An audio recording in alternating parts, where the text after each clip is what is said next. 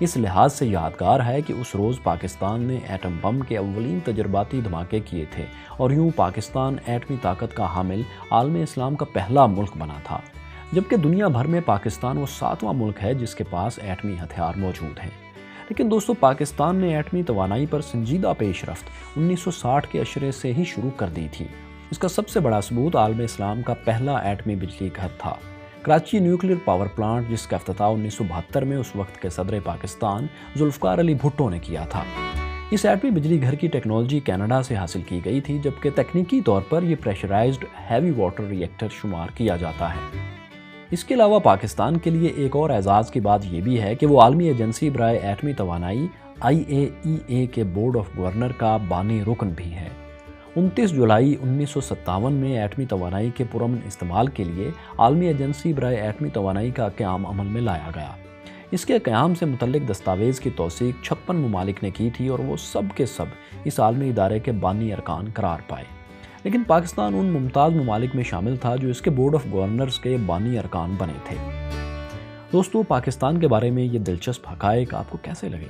ہمیں کمنٹس میں ضرور بتائیں، ہم آپ کے کمنٹس پڑھتے ہیں۔